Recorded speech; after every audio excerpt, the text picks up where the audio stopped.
नमस्कार, स्वागत है आपका। मैं हूं आपके साथ मनोराज सक्सेना। भारत का प्लान बी तैयार। मिडिल ईस्ट जंग पर पीएम मोदी बोले, संकट है लेकिन घबराना नहीं। भारत के सामने भी इस युद्ध ने अप्रत्याशित चुनौतियां खड़ी कर दी हैं। ये चुनौतियां आर्थिक भी हैं, नेशनल सिक्योरिटी से जुड़ी भी हैं और मानवीय भी हैं। युद्धरत और युद्ध से प्रभावित देशों के साथ भारत के व्यापक व्यापारिक रिश्ते हैं। प्रधानमंत्री नरेंद्र मोदी ने मिडिल ईस्ट में युद्ध के दुनिया की इकोनॉमी पर लंबे समय तक असर रहने की बात कही। उन्होंने कहा कि हमें कोरोना काल की तरह एकजुट और तैयार रहकर चुनौती से निपटना है। अमेरिका, इजरायल और ईरान के बीच संघर्ष 24वें दिन में एंट्री ले चुका है। इस बीच हॉर्मुज बंद होने से दुनिया के कई देशों में तेल गैस संकट गहराया हुआ है, खास तौर पर उन देशों में जो ऊर्जा के आयात पर निर्भर हैं। इसे लेकर प्रधानमंत्री नरेंद्र मोदी ने संसद में खुलकर अपनी बात की और युद्ध के असर के साथ ही सरकार के इससे निपटने के प्रयासों के बारे में बताया भी। तो प्लान बी के बारे में क्या बताया प्रधानमंत्री ने, ये जान लीजिए। वेस्ट एशिया के हालात उन्होंने कहा कि चिंताजनक है। प्रधानमंत्री नरेंद्र मोदी ने मिडिल ईस्ट वॉर पर बात करते हुए कहा कि पश्चिम एशिया के हालात चिंताजनक बने हुए हैं।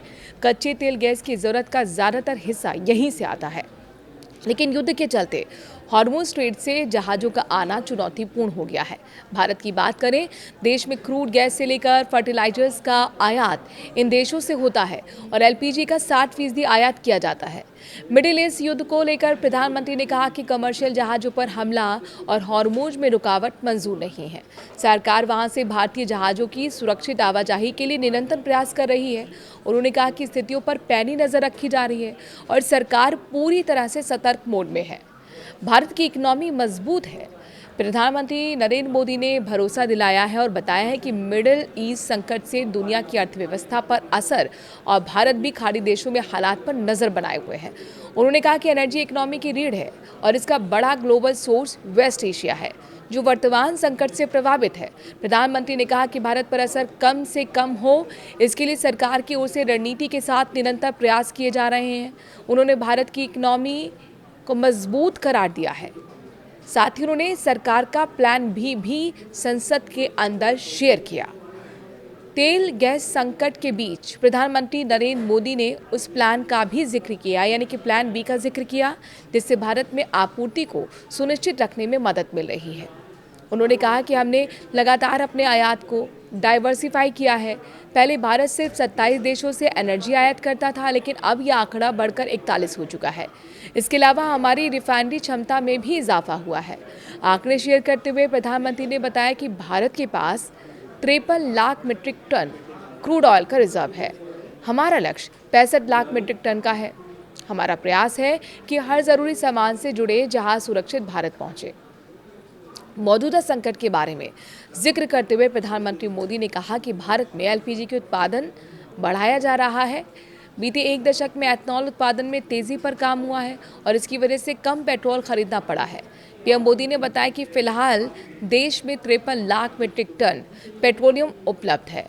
हमने वैकल्पिक ईंधन के विकल्पों की ओर कदम बढ़ा दिए हैं और ये भारत का भविष्य सुरक्षित करेंगे।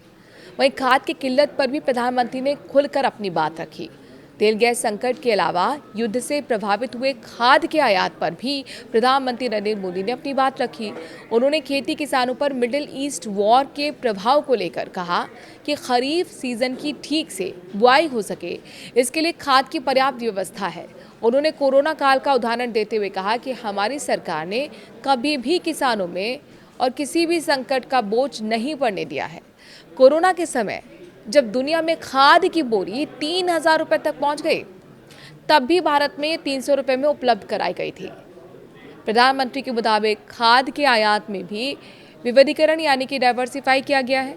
उन्होंने किसानों को भरोसा दिलाते हुए कहा कि हम परिस्थितियों का सही तरीके से सामना करेंगे और किसानों की हर संभव मदद सरकार करती रहेगी।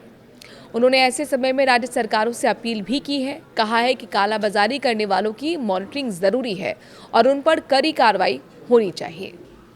मैं देश की सभी राज्य सरकारों से भी इस सदन के माध्यम से आग्रह करूंगा, ऐसे समय में कालाबाजारी करने वाले, जमाखोरी करने वाले एक्टिव हो जाते हैं।